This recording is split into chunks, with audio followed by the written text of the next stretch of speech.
Here we have it now. Andrew Heaney signs a 2-year contract with Texas. He follows Tyler Anderson out, who went to Anaheim, and he goes to Texas, gets a 2-year guaranteed deal. He's got an opt-out, so good for him, the lefty.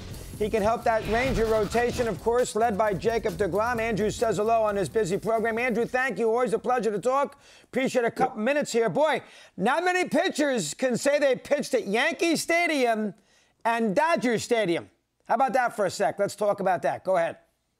Yeah, I mean, I've been extremely lucky and fortunate to play on some really great teams, some great players, great organizations. So yeah, I'm extremely lucky to have been able to do that. What's the biggest difference? Before we get to Texas, Andrew, give me a little feel from a media fan standpoint. What did you find the biggest difference between New York and LA? Yeah, I mean, I really I liked being in LA. Just a little bit more my vibe, more my speed. Yeah, I mean, I really enjoyed myself at both places with, especially with the guys I played with in New York. Really great guys, good teammates, good people. So, you know, I enjoyed both. Obviously, I know I was a much better pitcher in LA than I was in New York. And, you know, anytime you pitch good somewhere, it's probably gonna make you feel a little better, make the fans feel a little better. 100%, and you did very well for the Dodgers. 14 starts last year, excellent ERA. You turned it around. Same thing with Tyler Anderson. What was the key with Mark Pryor there, Andrew? What can you tell me? Yeah, Mark Pryor, Connor McGinnis, the two pitching guys there were great. Coming into spring training, knew I needed to make some changes, both mechanically and a couple changes to my slider. And once I kind of got that going, really was just rolling with two pitches pretty much the whole year, and was getting swing and miss, and just kind of kept it rolling. Those guys are really great at what they do, and obviously very, very thankful for what they did for me in my career. And a thankful scenario for you. You did a little bit of everything. I mean, you pitched out of the bullpen. You made 14 starts. You were that's been your career last couple of years anyway, but very useful. When the Dodgers needed you, there you were, and you made the 14 starts. Now you go to Texas, you'll be in that rotation all the time. Thoughts on that for a sec? Let me hear.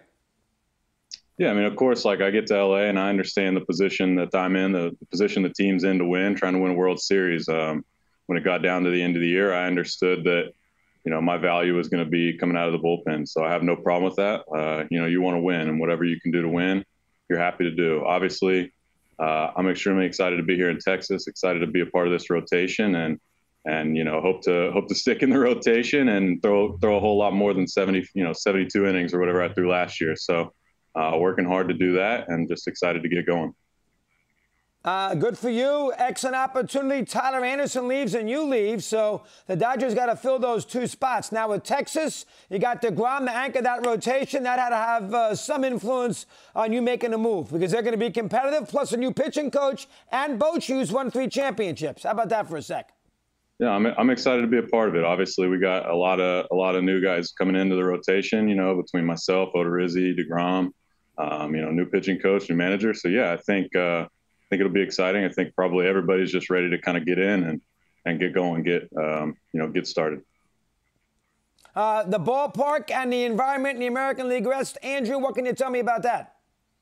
Yeah, I mean, I love this ballpark. Pitched here a couple times. Very familiar with the AL West. Pretty much spent most of my career there, so you know, pretty familiar with all the places around there. And so, you know, it's nothing I haven't experienced. And, of course, with the Angels all those years and Joe Madden, there you have it, part of that lead crew with Joe making you one of those team leaders. Describe the mood, Dodger clubhouse, after San Diego somehow beat you in 4 games. What was that mood there on that Saturday night? What can you tell me about that? I mean, obviously, there's only one team that's going to win the last game of the year.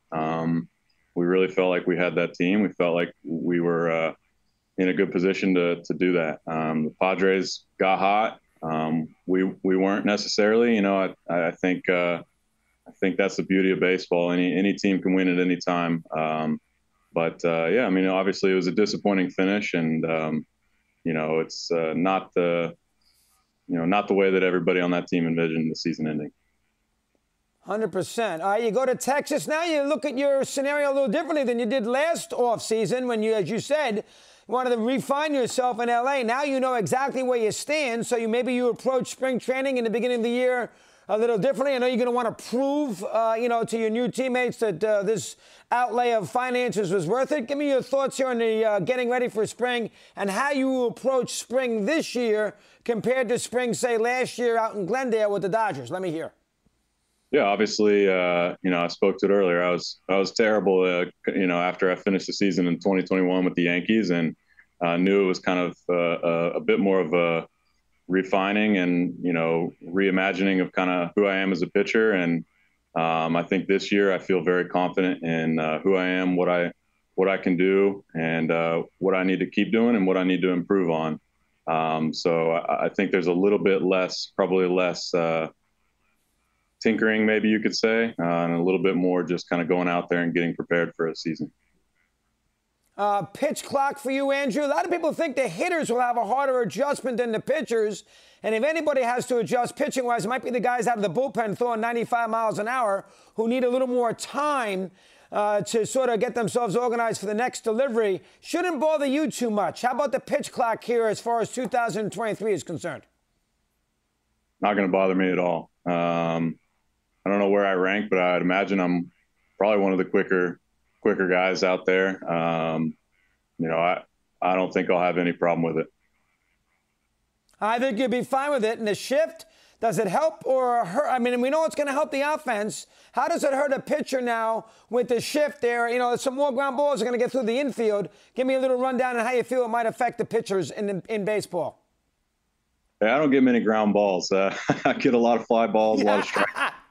So I think for me, I actually think might actually sort of be a net positive for me as far as just kind of how it maybe negatively affects other pitchers more than it does me. So I'd love to get some soft contact ground balls, and I hope they don't find the hole. But I know who I am. I know I'm a fly ball and strikeout guy. So I don't think it'll affect me that much.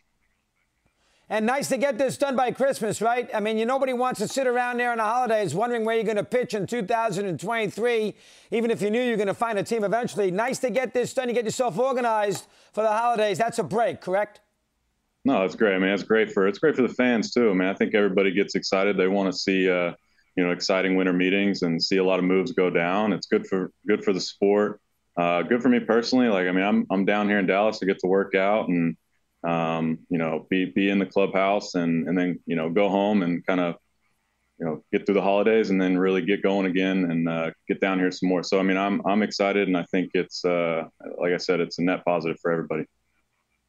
And congratulations to you. That's a great job. We're enjoying. I love Bochy and Maddox. You're in good shape. Thanks very much for a few minutes. Good luck to you. Appreciate you coming on. Thanks for having me.